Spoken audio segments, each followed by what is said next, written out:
الرحيم وَلَقَدْ خَلَقْنَا الْإِنسَانَ وَنَعْلَمُ مَا تُوَسْوِسُ بِهِ نَفْسُهُ وَنَحْنُ أَقْرَبُ إِلَيْهِ مِنْ حَبْلِ الْوَرِيدِ إِذْ يَتَلَقَّى الْمُتَلَقِّيَانِ عَنِ الْيَمِينِ وَعَنِ الشِّمَالِ قَعِيدٌ مَا يَلْفِظُ مِنْ قَوْلٍ إِلَّا لَدَيْهِ رَقِيبٌ عَتِيدٌ وقال تعالى أعوذ بالله السميع العليم من الشيطان الرجيم بسم الله الرحمن الرحيم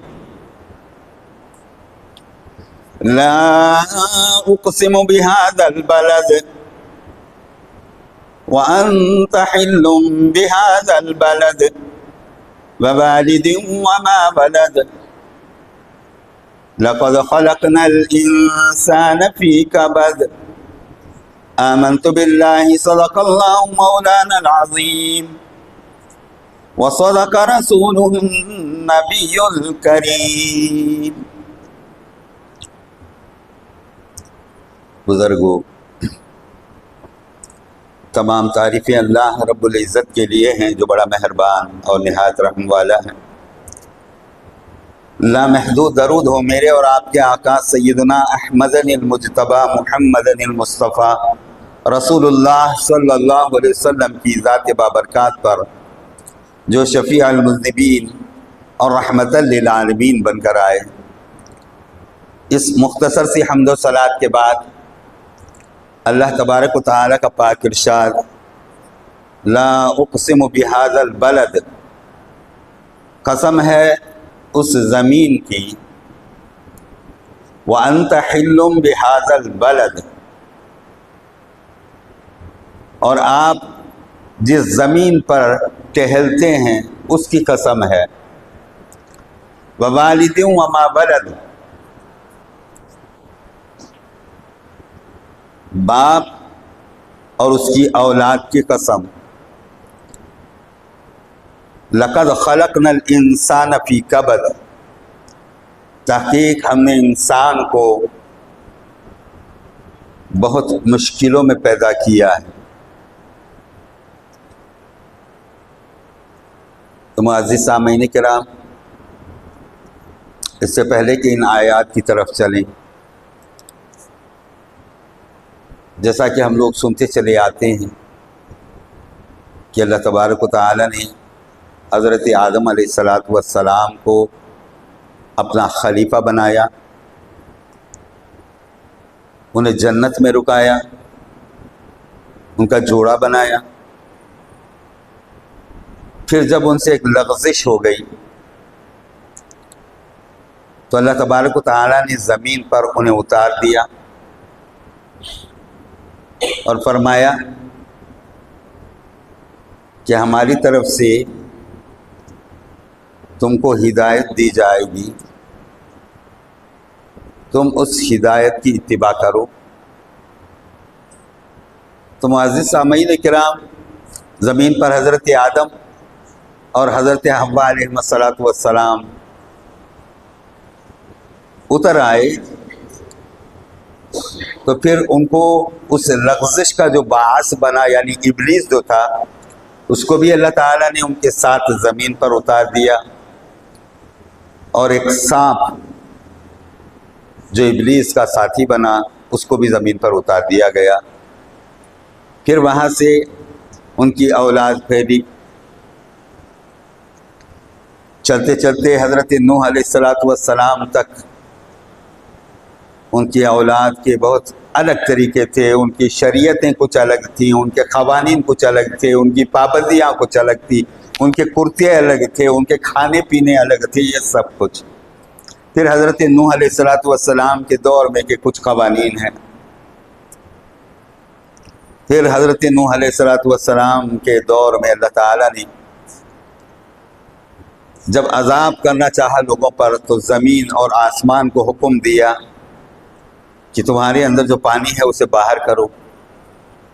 زمین سے پانی ابلنا شروع ہوا اور آسمان میں جتنا پانی تھا سب بیک وقت برس گئے۔ تو نوح علیہ السلام نے ایک کشتی بنائی جس کے اندر وہ اور ان کے ساتھ جو لوگ آئے، اور ان کا جو ایسے حکم تھا کہ ایک ایک جوڑا جانور کا لے لیا کرو، تو اسے لے کر کے چلے۔ پھر اللہ تبارک و تعالیٰ نے کشتی نوح کی حفاظت کر لی، اور دنیا میں جتنے لوگ تھے سب کو اللہ تعالیٰ نے ہلاک کر دیا۔ پھر اس کے آگے چلیں کہ حضرت سیدنا ابراہیم علیہ السلام کا دور آیا۔ ابراہیم علیہ السلام کو اللہ تعالیٰ نے کئی قسم سے آزمایا۔ اب وہاں سے کچھ ایسی باتیں پیدا ہوئی جس کا تذکرہ بارہا قرآن مجید میں کیا جاتا ہے۔ حضرت ابراہیم علیہ السلام کا تذکرہ ہے، حضرت اسحاق علیہ السلام کا تذکرہ ہے، حضرت اسماعیل علیہ السلام کا تذکرہ ہے۔ پھر اس کے بعد چلتے چلتے موسیٰ علیہ السلام، زکریا علیہ السلام، یحییٰ علیہ السلام، عیسیٰ علیہ السلام، ایوب علیہ السلام، جتنے پیغمبروں کو اللہ تعالیٰ نے بنی اسرائیل میں بھیجا ان سب کا تذکرہ قرآن مجید میں فرمایا۔ اور آخرکار حضرت اسماعیل کی اولاد میں سے، سیدنا اسماعیل علیہ السلام کی اولاد میں سے ہمارے آقا سیدنا محمد رسول اللہ صلی اللہ علیہ وسلم کو اس دنیا والوں کے پاس بھیج دیا، اور فرمایا کہ یہ میرے آخری رسول ہیں، میری طرف سے آنے والے آخری پیغمبر ہیں، جن کے اوپر ہم نے تمام باتوں کو، اپنے انعامات کو مکمل کر دیا ہے، اور ایمان والوں پر سب سے بڑا احسان کر دیا ہے۔ اب دنیا والوں کو اتنی بڑی بڑی نعمتیں عطا کر دی گئی ہیں ہماری طرف سے کہ اس کے بعد کسی کا یہ حق نہیں بنتا کہ وہ اللہ کی بارگاہ میں آئے اور گلا کرے کہ مولا ہم تک وہ نعمتیں نہیں پہنچی۔ اب دنیا میں اعلان ان نعمتوں کو پیش کر دیا گیا۔ پھر اس کی تبلیغ کے اندر صحابہ اکرام رضی اللہ تعالی علیہ مجمعین،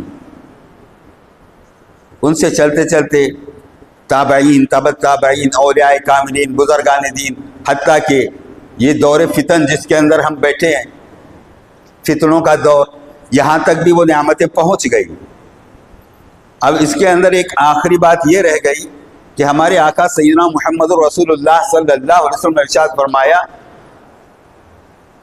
کہ میرے فاطمہ کی اولاد میں سے اللہ تبارک و تعالیٰ ایک بچے کو بھیجے گا جس کا نام میرے نام جیسا اور جس کے باپ کا نام میرے باپ کے نام جیسا ہوگا، اور وہ مہدی ہوگا۔ اب یہ مہدی کا لفظ جہاں سنیں تو اسے سمجھنا بڑا کمال ہے۔ مہدی جسے کہتے ہیں وہ سمجھنا بڑا کمال ہے۔ دیکھیے میں نے آپ لوگوں کے سامنے پہلے بھی کئی مرتبہ اس کی تشریحیں کی ہیں، اس دور کے اندر مختصر سی باتیں سن دیں تاکہ پھر ہم کو ایسا موقع میسر آئے یا نہ آئے۔ تو حمد جسے کہتے ہیں وہ اللہ کی تعریف ہے، اور اس کے اوپر ایک میم لگ جائے تو محمد بنتا ہے صلی اللہ علیہ وسلم، یعنی تعریف کیا گیا۔ تو حمد پر میم لگے تو محمد ہیں صلی اللہ علیہ وسلم۔ اب ہدا یعنی ہدایت جسے کہتے ہیں، وہ ہدایت پر اگر میم لگ جائے تو اس کا نام ہے مہدی۔ تو اگر اسے سمجھنا چاہیں تو میں تو کہوں گا کہ حمد مکمل کہاں ہوئی، یعنی اللہ کی تعریف کس پر مکمل ہوئی، تو محمد رسول اللہ صلی اللہ علیہ وسلم کی ذات پر وہ حمد مکمل ہو گئی، جو ہمارے آقا سیدنا محمد رسول اللہ صلی اللہ علیہ وسلم کا نام نامی ہے۔ اللہ کی تعریف ہر طرف سے ہے، آسمانوں میں، زمین میں، ہر جگہ ہے۔ ہر کوئی اللہ کی تسبیح بیان کرتا ہے، ہر کوئی اللہ کی تعریف بیان کرتا ہے، فرشتے اللہ کی تسبیح بیان کرتے ہیں، تعریف بیان کرتے ہیں، سب کچھ کرتے ہیں۔ لیکن اسے مکمل کرنے کے لیے اللہ تبارک و تعالیٰ نے اپنے محبوب یعنی ہمارے آقا سیدنا محمد رسول اللہ صلی اللہ علیہ وسلم کو چن لیا۔ آپ اسی لیے مصطفیٰ ہیں، جیسا کہ ہم لوگ سنتے ہیں احمدن المجتبی محمدن المصطفیٰ رسول اللہ صلی اللہ علیہ وسلم، یعنی مصطفیٰ کا مطلب ہے کہ مکمل طریقے سے جس کو چن لیا جائے۔ اللہ تبارک و تعالیٰ نے دوسرے پیغمبروں کو بھی چنا، جیسے فرمایا ان اللہ اصطفیٰ آدم و نوح و ابراہیم، اللہ تعالیٰ نے نوح علیہ السلام کو چنا، آدم علیہ السلام کو چنا، نوح علیہ السلام کو چنا، ابراہیم علیہ السلام کو چنا۔ یہ سب باتیں آتی ہیں، وہ کہتے ہیں استفائیت، استفا چننا، لیکن اس کے ساتھ میم لگ کر کے مصطفیٰ ہونا، یہ ہمارے آقا سیدنا محمد رسول اللہ صلی اللہ علیہ وسلم کی شان ہے، یعنی مکمل طریقے سے جس کو چن لیا جائے۔ تو اب امام مہدی کا معنی تو آپ لوگوں کو سمجھ میں آ گیا کہ وہ آخری دور ہے، کہ ساری دنیا کے اندر دور فتن چل رہا ہے، جا بجا جھگڑے ہیں، ہر طرف سے اسلام کے اوپر حملہ آور ہو رہے ہیں، لوگ مسلمانوں پر حملہ آور ہو رہے ہیں، مسلمانوں کو تباہ و برباد کرنے پر اڑے ہوئے ہیں۔ لیکن ایک بات یاد رکھیں کہ اللہ تعالیٰ کے وعدے بڑے پکے اور سچے ہیں۔ اللہ تعالیٰ نے فرمایا کہ یہ حق اور باطل، یہ دونوں کا جھگڑا ہے، ایک طرف حق ہے ایک طرف باطل ہے۔ جیسا کہ آپ جانتے ہیں کہ کفر جسے کہتے ہیں وہ ناشکری ہے، ناسمجھی ہے، نافہمی ہے، اندھاپن ہے، اندھیرا ہے، یہ سب باتیں کفر ہیں جسے کہتے ہیں باطل۔ اور حق جسے کہتے ہیں وہ اس کے اندر جیسے اللہ تعالیٰ نے فرمایا تبصرۃ و ذکریٰ، دانائی، بینائی، اچھائی، نیکی، حسن، خوبصورتی، نور، ہدایت، یہ سب چیزیں ایک طرف کو آتی ہیں جسے کہا جاتا ہے حق۔ اور حق کی اصلی حقیقت اگر کوئی جاننا چاہے تو معلوم کرے کہ اللہ تعالیٰ فرماتا ہے کہ میں خود حق ہوں، تو اللہ تعالیٰ ہی حق ہے۔ اب حق کے ساتھ ایک باطل کا جھگڑا ہے جس کو اللہ تعالیٰ خود اللہ تعالیٰ فرماتا ہے قل جاء الحق وزهق الباطل ان الباطل کان زہوقا۔ اے محبوب صلی اللہ علیہ وسلم کہہ دیجئے کہ حق آ گیا، باطل دوڑ گیا، ان الباطل کان زہوقا، بے شک یہ باطل دوڑنے والی چیز ہے، یعنی اندھیرا دوڑ جانے والی چیز ہے اور اجالا قائم رہنے والا ہے، اچھائی باقی رہنے والی ہے، برائیاں سب ختم ہو جانے والی ہیں۔ تو ظلمات ختم ہو جانے والے ہیں، اندھیرے ختم ہو جانے والے ہیں، کفر ختم ہو جانے والا ہے، لیکن ایمان باقی رہنے والا ہے، اسلام باقی رہنے والا ہے، اللہ کا دین غالب آنے والا ہے، یہ تمام باتیں۔ تو یہ دو ہی جھگڑے ہیں جو دنیا میں چل رہے ہیں، لیکن وہ بھی حضور علیہ الصلوۃ والسلام نے اپنی امت کو آگاہ کر دیا کہ اے میرے امتیوں، قیامت کے قریب ایسی ایسی باتیں پیدا ہوں گی کہ سچائی دلوں کے اندر سے نکل جائے گی اور لوگ رسمن کام کرنے والے پیدا ہو جائیں گے۔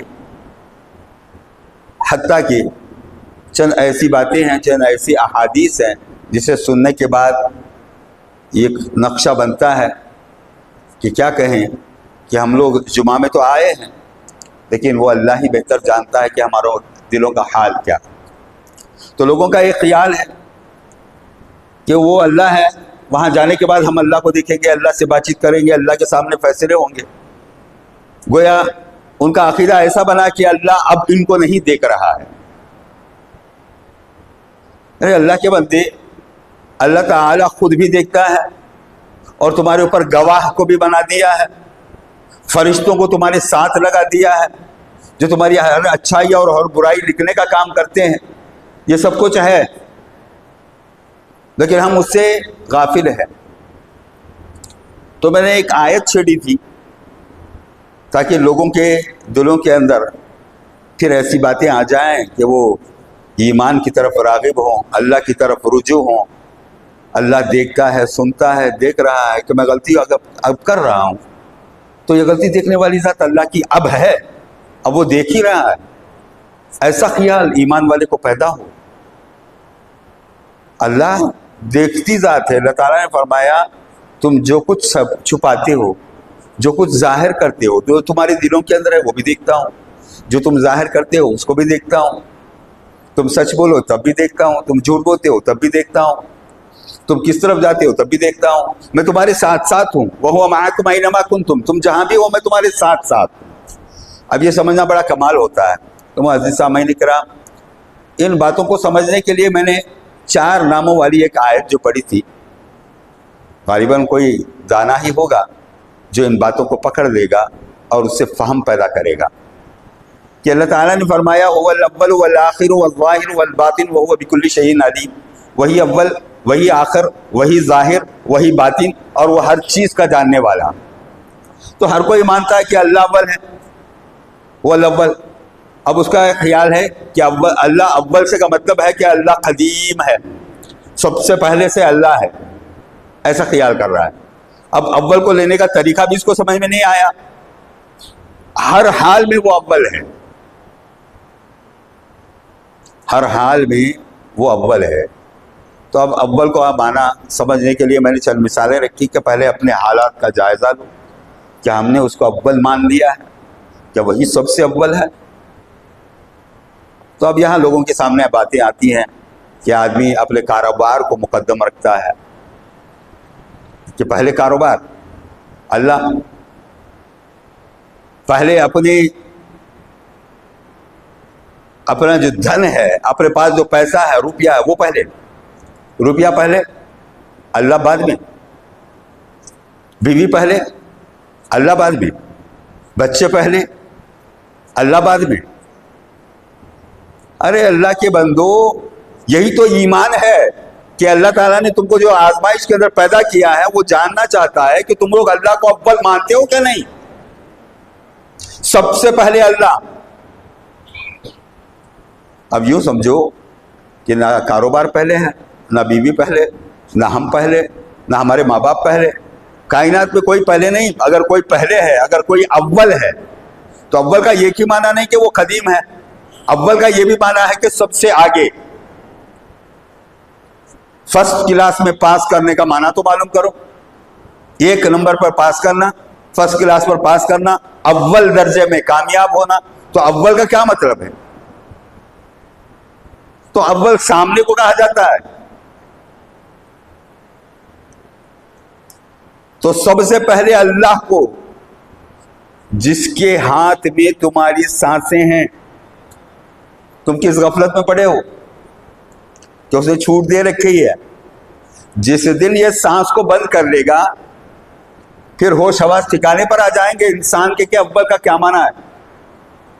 ارے اللہ کے بندے، کاروبار بعد میں، بیوی بچے بعد میں، ہماری جان بعد میں، سب کچھ بعد میں. سب سے پہلے اللہ کو ماننے والا هو الاول پر ایمان رکھنے والا ہوگا. اس اول کو لے کر کے اگر کوئی دانائی پیدا کرے، فہم پیدا کرے، تو اس کو دین سمجھ میں آئے گا. ہمارے نزدیک چند ایسی باتیں بھی ہوتی ہیں کہ ہماری جھوٹی شان اول ہے. 4 لوگوں میں ہمارا نام جو ہے وہ نام خراب نہ ہو جائے. تو پھر اول اللہ کا کیا معنی ہے؟ تو هو الاول والآخر. پہلے اول کو نہیں سمجھے تو پھر آخر کو کیا سمجھو گے؟ تمہارا اختتام بھی اسی پر ہے. تم چاروں طرف سے گھرے ہوئے ہو، تم آزاد نہیں ہو. تم کیا خیال کرتے ہو کہ تم آزاد ہو؟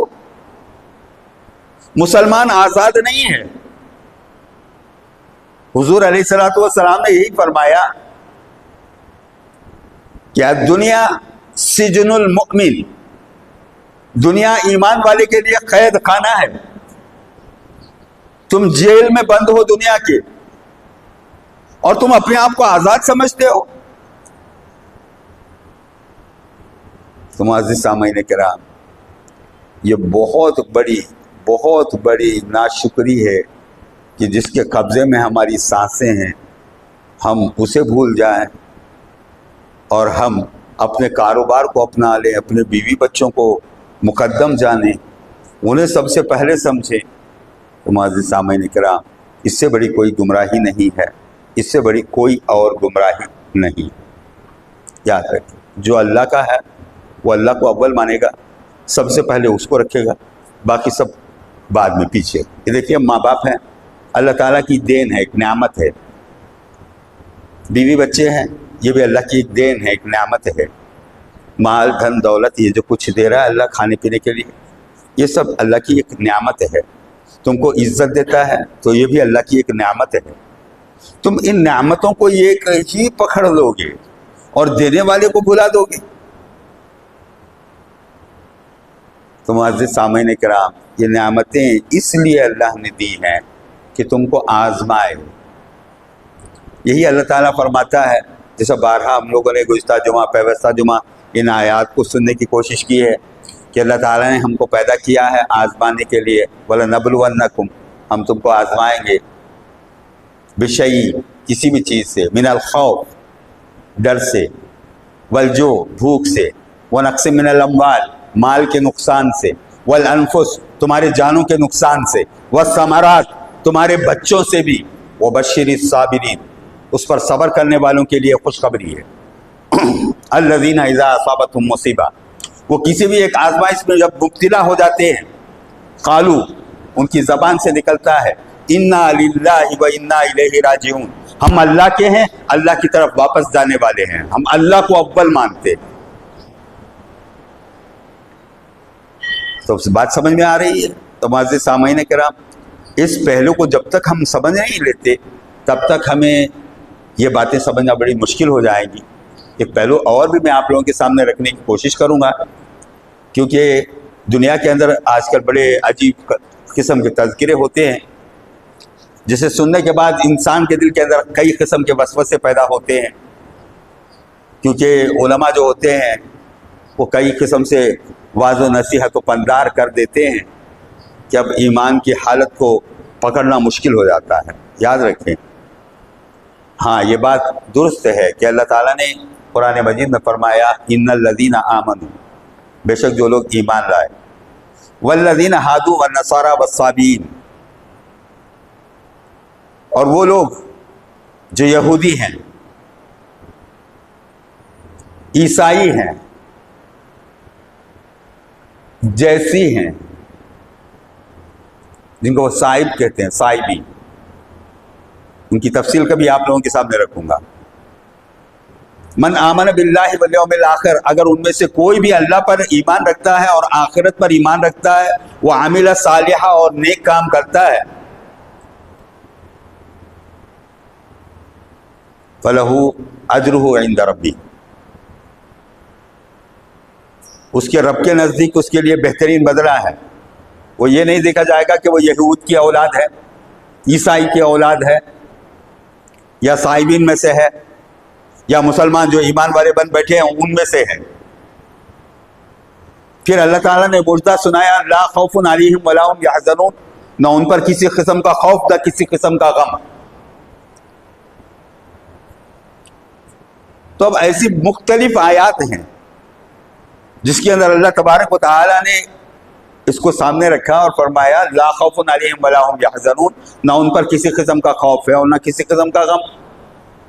جو ایمان لائے اللہ پر اور روز آخرت پر اور نیک عمل کرے تو اس کے لیے اللہ کے پاس بہترین بدلہ بھی ہے، اور نہ اسے کسی قسم کا خوف اور نہ کسی قسم کا غم ہے۔ کیوں کہ اس نے جس کو لینا تھا اس کو لے لیا۔ شرط رکھی من آمن باللہ، جو اللہ پر ایمان لائے وہ۔ اب ایسا نہ سمجھتے کہ یہودی ہے تو آپ کیا یہ سمجھتے ہیں کہ یہودی تمام اللہ پر ایمان رکھتے ہیں، یا عیسائی تمام اللہ پر ایمان رکھتے ہیں؟ وہ ایمان والوں میں سے ہو، یہود میں سے ہو، نصارہ میں سے ہو، صائبین میں سے ہو، دنیا کا کوئی بھی قوم کا انسان کیوں نہ ہو، اگر وہ اللہ پر ایمان رکھتا ہے تو اللہ پر ایمان رکھنا شرط ہے۔ تو اب اللہ پر ایمان کا حاصل ان لوگوں کے علم میں نہیں آیا۔ چلیں کہ اب ایک واضح و نصیحت کو مجھے بھی سننے کا ایک موقع ملا کہ ایک علامہ بیٹھے بیان کر رہے ہیں کہ لا خوف علیہم ولا هم یحزنون، یہ اولیاء اللہ ہی کے لیے نہیں ہے بلکہ دنیا کے تمام لوگوں کے لیے ہے، وہ یہود کے لیے بھی ہے، نصارہ کے لیے بھی ہے، صائبین کے لیے بھی ہے۔ تو یہ سب نقشہ ایک جمع کر کے ایک عالم صاحب جو ہے لوگوں کے سامنے بتا رہے ہیں، اور ان کا یہ دعویٰ ہے کہ غوث العظم سیدنا شیخ عبد القادر جیلانی رضی اللہ تعالیٰ عنہ کا ولی ہونے کا کیا ثبوت ہے؟ کیا قرآن و حدیث میں لکھا ہے کہ غوث العظم ولی ہے؟ خواجہ معین الدین چشتی کا؟ تو اس طریقے کا انہوں نے تذکرہ کیا۔ اب لوگوں کا ایک نقشہ بنایا کہ ولی کوئی بھی ہو سکتا ہے، آپ بھی ولی ہو سکتے ہو۔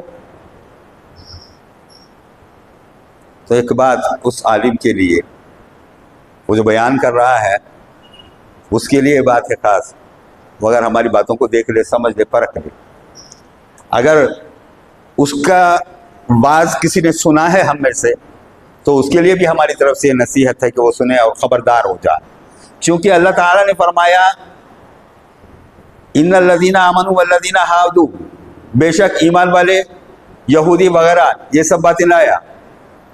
پھر مختلف باتوں کے اوپر بھی لا خوف علیہم ولا هم یحزنون کا مجدہ سنایا، لیکن خبردار کسی میں نہیں کیا۔ یہاں پر خبرداری کسی چیز کی اللہ تعالیٰ دے رہا ہے. الا، خبردار ہو جاؤ. ان اولیاء اللہ، بے شک اللہ کے ولی ہیں. لا خوف علیہم ولا هم یحزنون، ان پر نہ کسی قسم کا خوف ہے نہ کسی قسم کا غم. تو مولانا نے غالباً حدیث قدسی نہیں پڑھا ہوگا کہ حضور علیہ الصلوۃ والسلام نے فرمایا کہ اللہ تعالیٰ فرماتا ہے من آذانی ولیا، اگر کوئی میرے ولی کو تکلیف پہنچاتا ہے تو میری طرف سے اس کے لیے اعلان جنگ ہے. حدیث قدسی پڑھ دے کوئی تو اللہ کے ولایت کو حاصل کرنا، ولی بننا، یہ سب کچھ جو باتیں آ رہی ہیں، اس کی وجہ سے غوث الاعظم پر آپ کیا حرف اٹھانا چاہتے ہیں؟ کیا غوث الاعظم آپ جیسے، خواجہ معین الدین آپ جیسے یہی تو حرف لانا چاہتے ہو؟ تو اے کتابوں کے پڑھنے والوں، اللہ کے بندو، یہ علم حاصل کرنے کے لیے کہیں گھٹنے ٹیکنے ہی پڑتے ہیں، اس کے بغیر یہ علم حاصل نہیں ہوتا.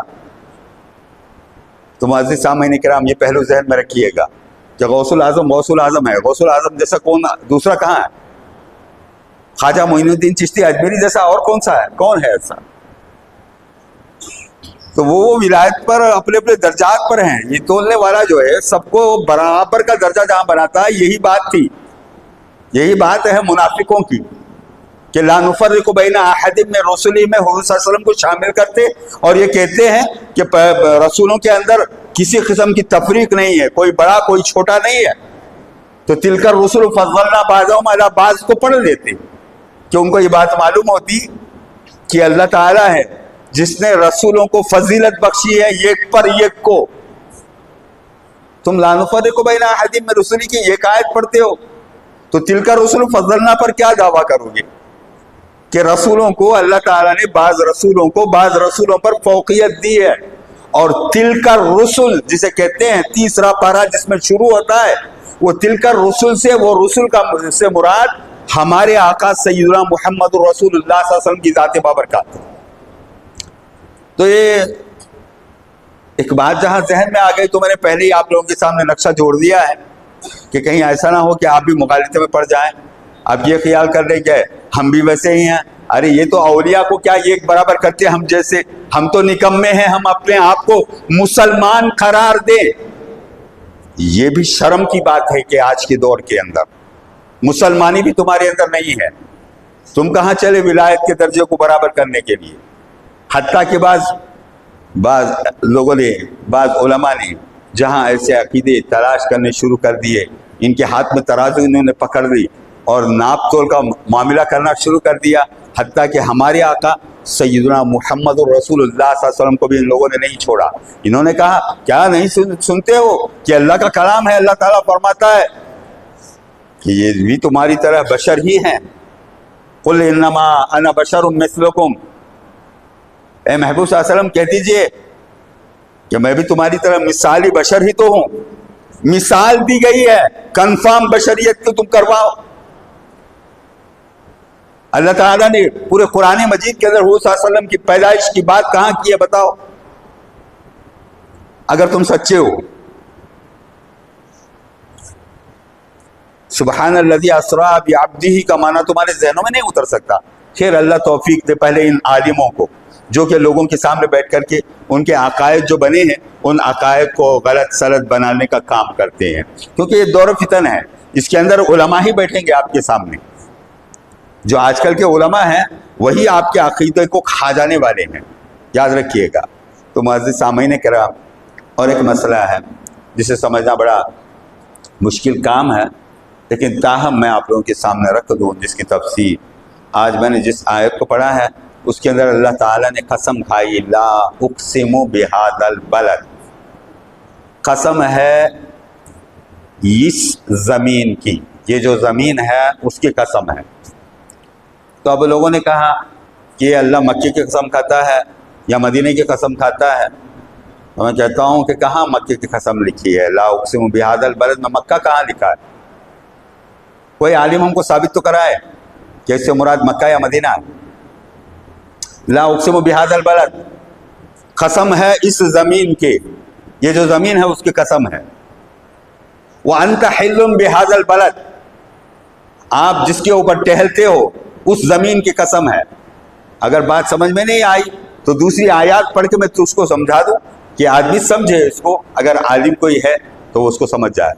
اللہ تعالیٰ نے قرآن مجید میں فرمایا الذی یراک حین تقوم، اے محبوب صلی اللہ علیہ وسلم جب آپ کھڑے ہوتے ہو تب بھی اللہ آپ کو دیکھ رہا ہے.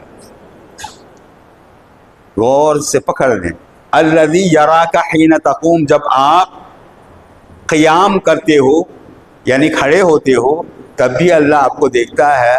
وَتَقَلُّبَكَ فِي السَّاجِدِينَ، سجدہ کرنے والوں میں جب آپ ٹہلتے ہو تب بھی اللہ آپ کو دیکھتا ہے. تو کیا سجدہ کرنے والے صرف حضرت ابو بکر صدیق اور عمر فاروق تھے؟ اب قیامت تک کوئی سجدہ کرنے والا نہیں؟ حضور کو تو تم نے وہاں سے لوٹا دیا. ارے کیسے عالم ہیں. تو معزز سامعین کرام، قرآن مجید کچھ اور بتاتا ہے. اب یہ علماء بیٹھے بیٹھے لوگوں کے ذہنوں میں ایک نقشہ جماتے ہیں، پہلو جماتے ہیں، بولتے ہیں کہ دیکھو یہ سب برابر ہے.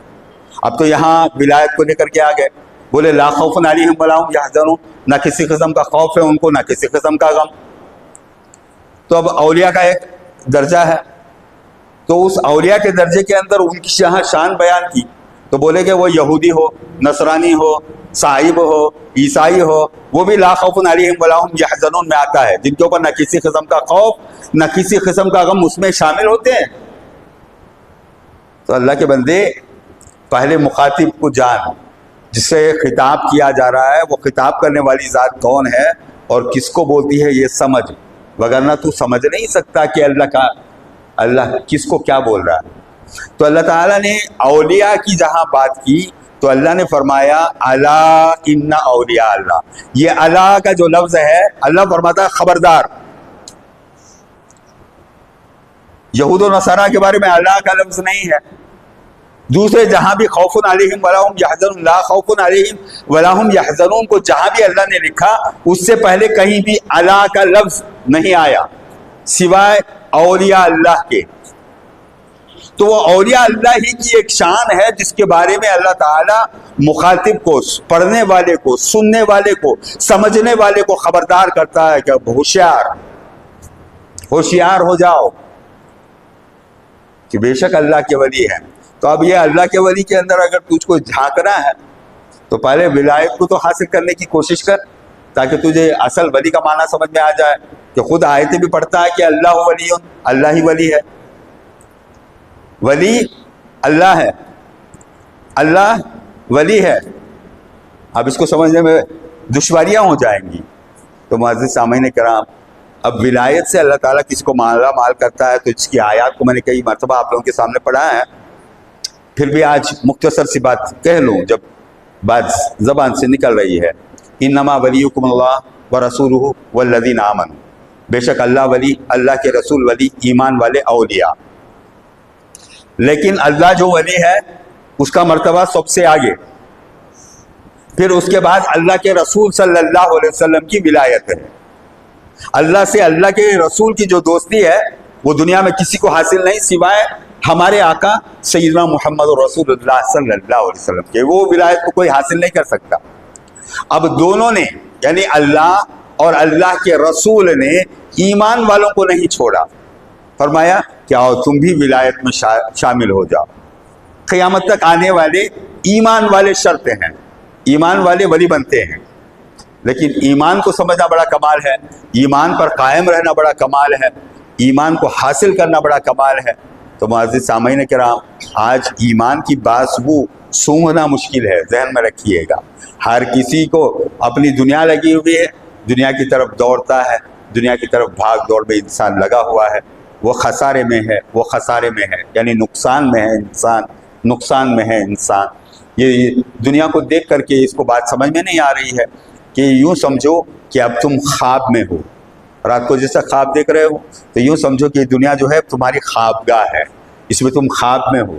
جیسے تم پر سے بیڈ شیٹ کھینچ لی جائے گی، تمہارے پوشاک کھینچ لیے جائیں گے تو تم کو کھلا ہو جائے گا کہ تم حال کس حال میں کھڑے ہو، تم کر کیا رہے ہو.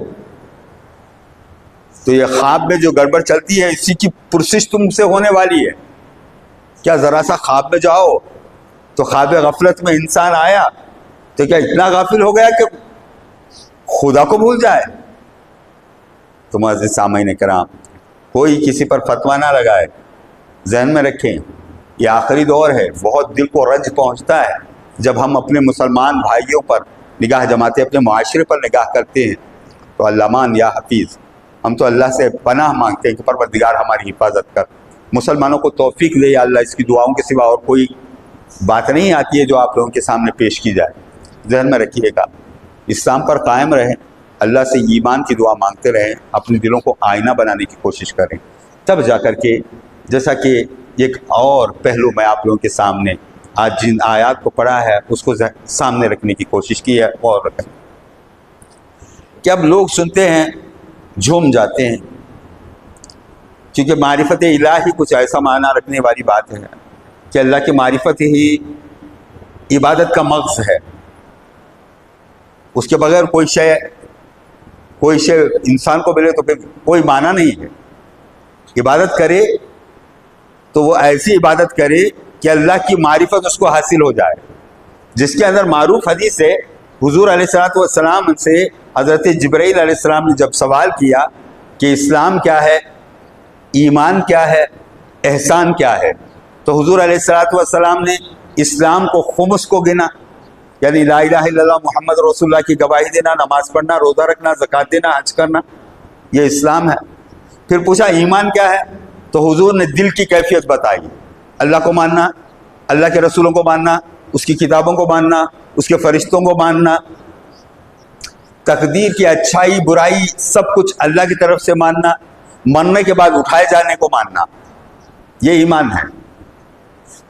پھر جبرائیل علیہ السلام نے سوال کیا احسان کیا ہے، تو حضور علیہ السلام نے فرمایا ان تعبد اللہ کانک ترا، تو اللہ کی عبادت ایسی کر گویا تو اللہ کو دیکھ رہا ہے۔ اب تو ہمارے ذہن کے اندر یہ نقشہ نہیں ہے کہ ہم اللہ کو دیکھ رہے ہیں یا اللہ ہم کو دیکھ رہا ہے، ہم کو سمجھ میں بات نہیں آ رہی۔ ہماری عبادتیں ایسی ہو گئی، ہم تو یہ سمجھتے ہیں کہ ہم کہیں محفوظ قلعے میں بیٹھے ہوئے ہیں، چھپے ہوئے ہیں۔ اللہ سے تم کہاں چھپتے؟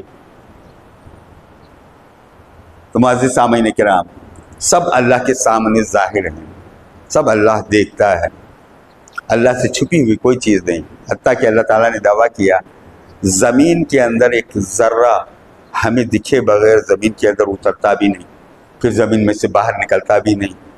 آسمانوں پر ایک ذرہ آپ جانتے ہیں، وہ جو آنکھوں کے سامنے دھول کے اندر آپ دیکھیں گے جب سورج کی روشنی اوپر سے گر رہی ہوتی ہے، اس وقت آپ دیکھیں غور کر کے کہ اس میں تنکے اڑتے ہوئے دکھیں گے، اس کا نام ہے ذرہ۔ وہ ذرہ برابر جو چیز ہے، ڈسٹ، دھول، جو آنکھوں کے سامنے ہمیشہ رہتی ہے، ہم کو دکھائی نہیں پڑتی، اسے تیز روشنی سے دیکھا جاتا ہے۔ تو اللہ تعالیٰ فرماتا ہے کہ اگر وہ ذرہ برابر بھی کوئی چیز ایسی نہیں ہے جو ہم کو دکھے بغیر آسمان کے اوپر چلی آئے اور آسمان سے نیچے اتر جائے۔ یہ مثقال ذرہ اللہ تعالیٰ نے اس کی مثال دے دی، یا اس سے بھی چھوٹی کوئی چیز ہو جسے تم دیکھ بھی نہیں سکتے، وہ بھی ہمارے سامنے چھپ نہیں سکتی، تو اللہ سے چھپا ہوا کوئی نہیں ہے۔ ہوشیار رہیں، خبردار رہیں۔ اب وقت جو ہے ایسا نہیں ہے کہ لوگوں کو ابھی وہ دین سکھایا جائے، ان کو سمجھایا جائے، ان کو بتایا جائے، ان کو بلا کر کے لے جایا جائے، یہ نہیں ہے۔ کوئی خبردار ہوتا ہے ہو جائے، اگر نہیں ہے تو اللہ بڑا بے پرواہ ہے، اللہ تعالیٰ منہ موڑ لے گا، تو کون ہے ہم نہیں جانتے، بھاگ جا۔ ذہن میں رکھیں یہ دور فتن ہے، اس کے اندر ایمان بچانا بڑا کمال ہے۔ تو جہاں علماء کو ہم سنتے ہیں تو علماء بھی ایسی باتیں بتاتے ہیں جس سے عقائد خراب ہوتے اور ایمان خراب ہو جاتا ہے۔ غوث العظم کو اپنی طرح سمجھنے لگتا ہے، ارے غوث العظم کے واقعات کو کم از کم پڑھتے، نہ ہمارے باپ دادوں نے ایسا کیا ہے، نہ ہمیں کوئی ایسا ہے جو وہ کام کر سکے۔ کئی مرتبہ میں نے آپ لوگوں کے سامنے رکھا کہ غوث العظم، حضور غوث العظم سیدنا شیخ عبد القادر جیلانی رضی اللہ تعالیٰ عنہ خود فرماتے ہیں کہ میں جب مدرسے میں پڑھتا تھا، قحط سالی تھی، کھانے پینے کو کچھ بھی نہیں، نہ کھانا ہے نہ پانی ہے، اللہ کا کلام یاد کرنا ہے، اللہ کے بارے میں جاننا ہے، وہ دینی علم حاصل کرنا ہے،